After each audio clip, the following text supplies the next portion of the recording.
Last week, I attended the IRS Tax Forum in Chicago, Illinois. I wasn't planning on attending, but hey, it was right in my backyard, so I didn't want to miss out.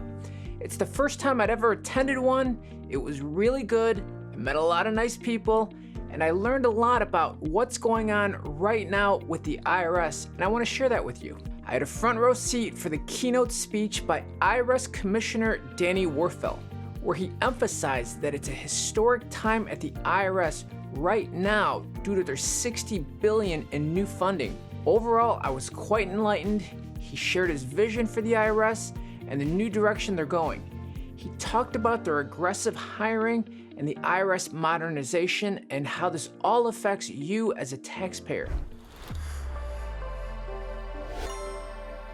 IRS Commissioner Danny Werfel is a younger man. He's very knowledgeable, well-spoken, and has an impressive background. One of the first things he highlighted is that the IRS is going paperless, digital if you will. They're working to enhance the online experience for taxpayers. They want to focus on offering live assistance to those who want it, they're expanding online services, and they're accelerating the digitalization experience, which, as I mentioned, is going paperless and the ability to upload documents and being able to respond to IRS notices online. Overall, enhancing their online capabilities for you, the taxpayer. For example, they're already doing this. If you have an IRS individual online account, which I highly recommend you sign up for if you don't already have one, you can now see what you owe, view your transcripts, check the status of your IRS account, and pay your taxes online. Ultimately, with their new vision, they want to modernize their IT systems. And as you may know, some of their systems still operate with computers from the 1960s running ancient computer software. I'm not kidding, it's pretty bad and it's long overdue. Mr. Werfel also shared that the IRS budget decreased 22% in real terms since 2010, and that staffing levels are nearly identical to the levels of 1974. Wow.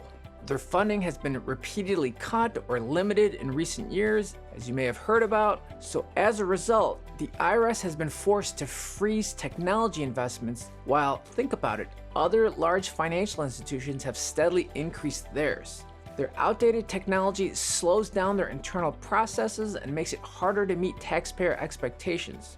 If you've recently tried to call the IRS by phone, you know what I'm talking about. It's very difficult to get through. But as a side note, check out my video up here where I shortcut or streamline the process for you. Another important statistic Mr. Werfel mentioned is how relatively understaffed the IRS is. For example, Canada has a population of about 40 million people and employs around 43,000 workers at the Canada Revenue Agency. That means there's roughly 930 Canadians for every CRA employee. Now looking at the United States, with a population of around 330 million, they have about 90,000 employees at the IRS. This works out to be about 3,600 Americans for every IRS employee. That's a big difference. So as you can see, when you look at the numbers, there's a big disparity. An IRS employee has 4 times as many taxpayers to deal with compared to Canada. As a result of the cutbacks and employee shortages, the IRS is aggressively hiring. They were even hiring at the event. They had a recruiting table, and if you filled out an application and met their qualifications, you could be interviewed right there on the spot. I'd be lying if I said I wasn't curious. I did speak with someone, and with my background, they said I was qualified and I could probably apply for a revenue agent position, which he said was the gold standard at the IRS. Not sure exactly what that means, but if you work for the IRS, then you can't prepare taxes or run a tax business, and any side job would need to be approved by them. So I'm not willing to give that up, so there's that. It was interesting though. If I was younger, just starting out, I would definitely consider working for the IRS, especially now with their new funding. I mean, this might sound weird and all, but I was kind of inspired by their new vision. Speaking of their new funding, as you might know, in August of 2022, the Inflation Reduction Act was passed and gave the IRS $80 billion reduced to $60 billion, which is going to be used to modernize and streamline the IRS.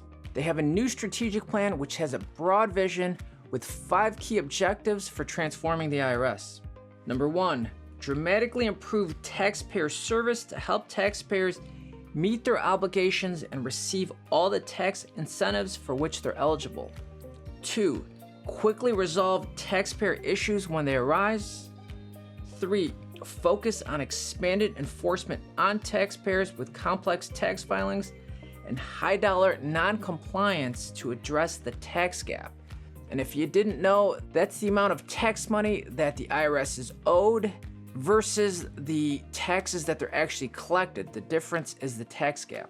4, deliver cutting-edge technology, data and analytics to operate more effectively.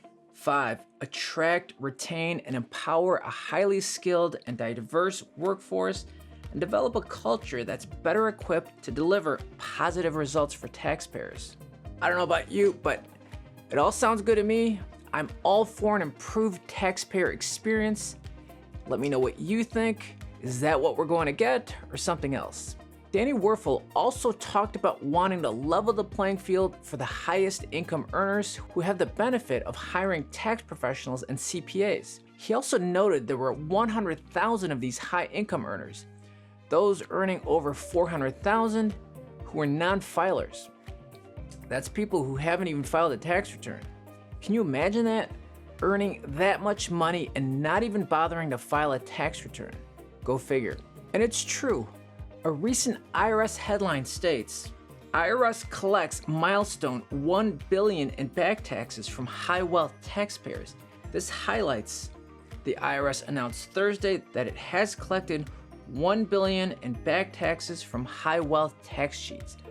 A milestone meant to showcase how the agency is making use of the Inflation Reduction Act money it received.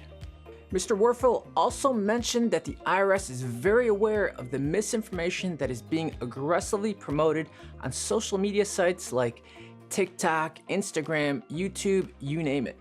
He's kind of a younger man, relatively speaking, and he knows what's up and isn't afraid of shaking things up.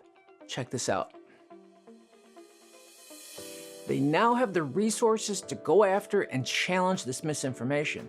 Maybe in the past they lacked the manpower, but now they're taking it very seriously. They're also very serious about dealing with scams and fraud. They're aggressively going after identity theft fraud, which they know is a big problem.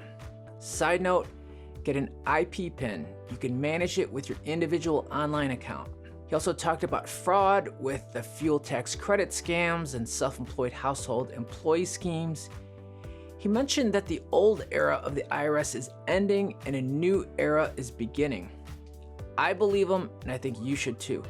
The IRS is modernizing. They have the funding to go after tax cheats, those who haven't filed their taxes in years, going after tax fraud, etc. If you're not current with your taxes, I would highly recommend getting your taxes filed and taking your tax filings very seriously, because you know they are. And they've got the funding, and they're getting serious and getting aggressive with collecting taxes. Agree, disagree, please share your thoughts with me in the comment section below. Don't forget to like and subscribe. Thanks for watching, and see you in another video.